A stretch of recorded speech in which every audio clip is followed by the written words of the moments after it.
Most jackals that carry that definition of love around with them find out how impossible it is to meet on about their 5th divorce. You see, they keep thinking that they're going to find the right person to love them, not realizing the problem is how they're defining love and what they want from other people to meet the need for love, to see that it's impossible to meet that need. Which brings us to the next step in the process: how to make clear requests after we have expressed our unmet need. And a clear request defined in Giraffe is, first, it's a positive action. We say what we do want, not what we don't want. See? So a woman gave me a very good example of what happens when you say what you don't want.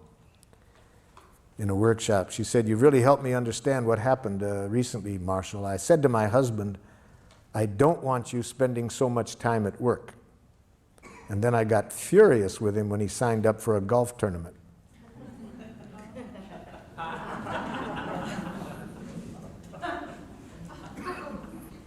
A teacher gave me a similar example. She said, "Just yesterday, Marshall, I said to this young boy, please, I don't want you tapping on your book while I'm talking." So he started to tap on his desk. Saying what we don't want doesn't make clear what we do want. But worse than that, if we frame our objectives in getting rid of something, it leads to violence very often. It makes violence seem attractive when we try to get rid of something. For example, I was working with some teachers in a school in Rockford, Illinois. Their observable behavior they wanted to work on is, on the average, every 3 months, 38 broken windows in the school. So we got down to the request. I said, "What do you want different from the students?" It's obvious. We don't want them breaking windows. So you're saying you don't want the children breaking windows? Yes. What should we do? Kill them.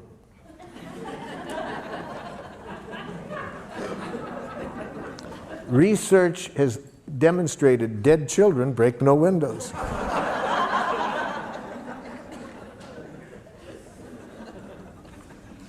Almost any time we think of what we want to get rid of, it makes violence look attractive. And as stupid as that example was I just gave you, look in the newspaper on any given day and see how many world leaders are saying we're going to teach them not to, we're going to get them to stop.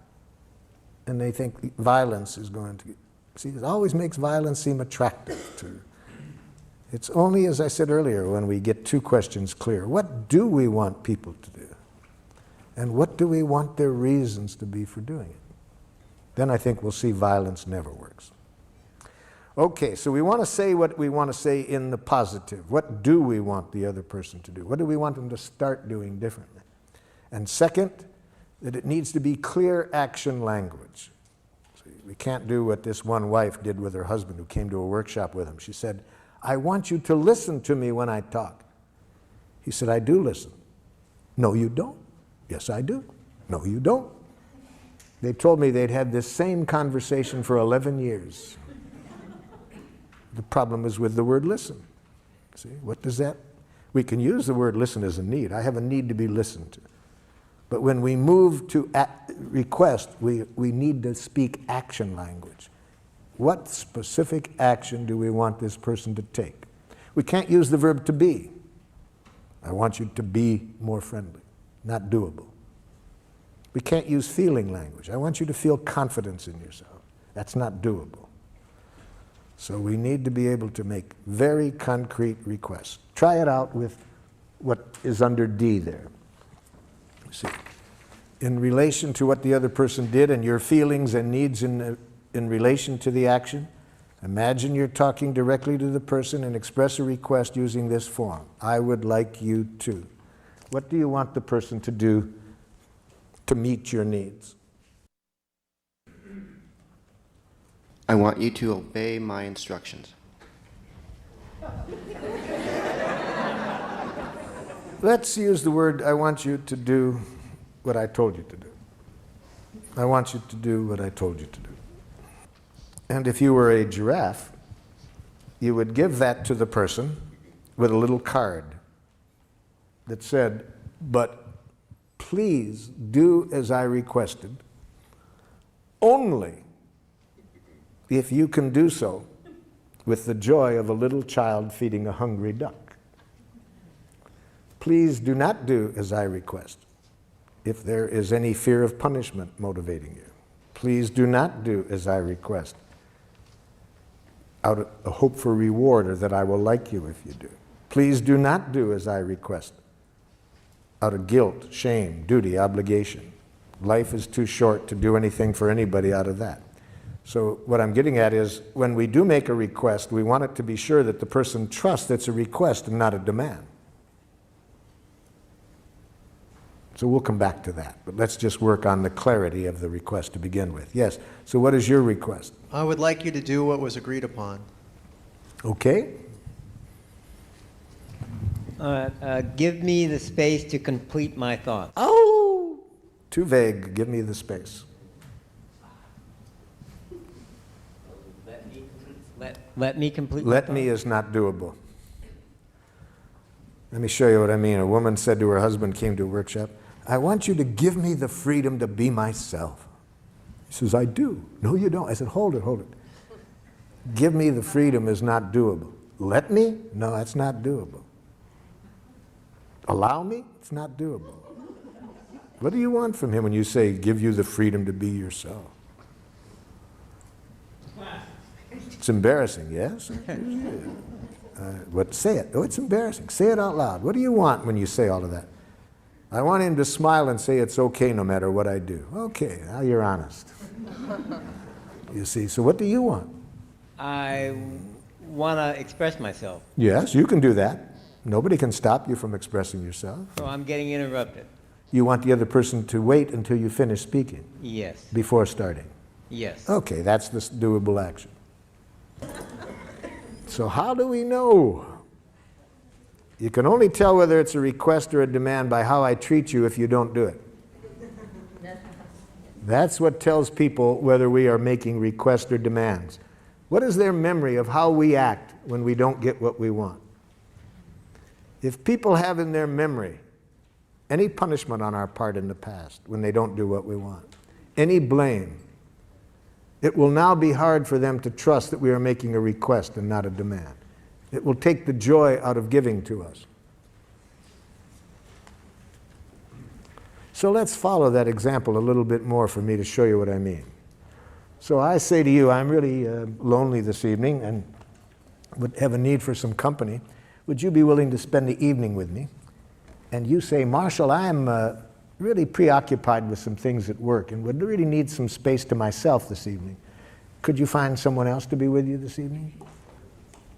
And here's my reaction.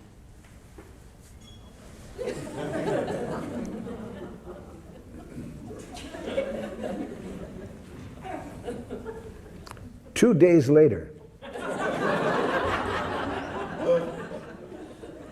you, what's the matter? Nothing.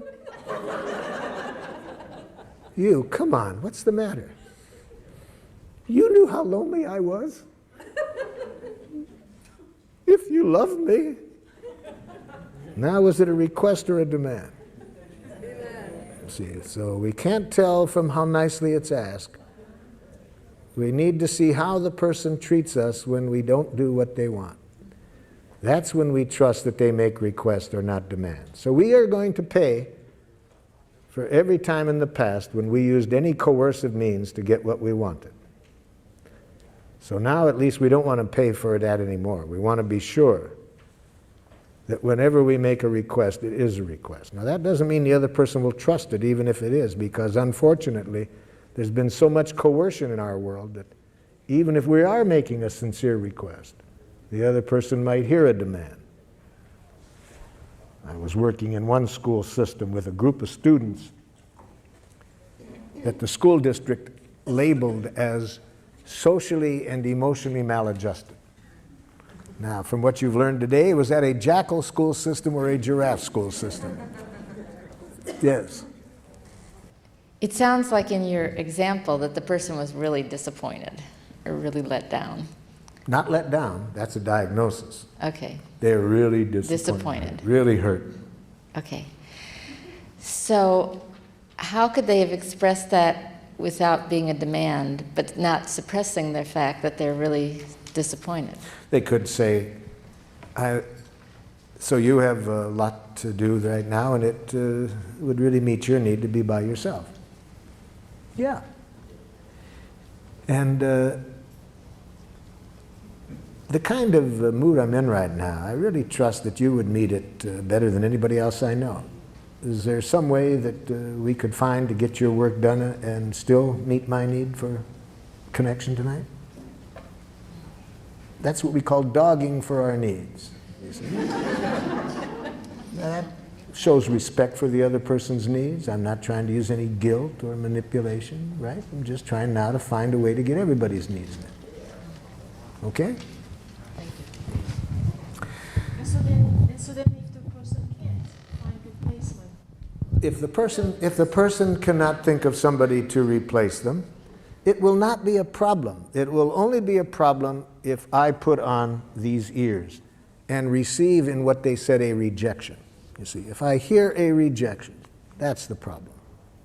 it's not okay to say I'm disappointed? You can say I'm disappointed as long as you don't say you disappoint me. And as long as you don't stop after saying I'm disappointed. See, I'm disappointed. That's just another way of saying you disappointed me. I'm disappointed. We always have to end a feeling. At the very end of it is going to be a request. See? So we don't just say I'm disappointed. We have to take responsibility for asking for what we want. Given the other person has this other need, okay, what do you want then from them?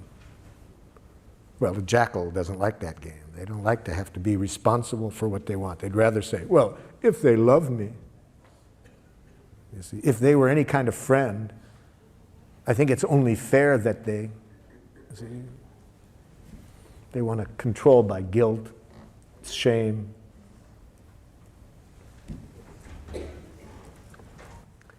So the school district asked me to work with these students that were labeled socially and emotionally maladjusted. Poor school system doesn't realize that labels lead to self-fulfilling prophecies. When you label people that way, they're going to behave that way. Come on, be honest. If you are labeled socially and emotionally maladjusted, you're one of those students, doesn't that give you permission to have fun in school? Labels lead to self-fulfilling prophecy. So I knew it was going to be a rough day just by that label. So when I walk into the classroom, it already starts. Half of the students are hanging out the window, screaming obscenities at their friends in a courtyard down below. So I made a request. Excuse me, I would like you all to come on over and sit down, please. I'd like to tell you who I am, what I'd like to do today. Half the students come over. I wasn't sure the other half had even heard me, so I repeated it. Would you all please come over? Now everybody comes over with the exception of two young men. Just my luck, the two that didn't come over, the biggest ones in the classroom. And again, I wasn't too sure they'd heard me, and I was praying it might just be a problem with acoustics. So I said, would one of you two gentlemen tell me, please, what you heard me say? Yeah, you said we had to come over and sit down. You see the problem? I make a request. He hears a demand. So I said, sir, I've learned to always use sir with people who have biceps like he did. Especially with the tattoo on top of the bicep. I said, sir, could you tell me how I could have let you know what I was requesting so it wouldn't sound like I was telling you what you had to do? He said, huh?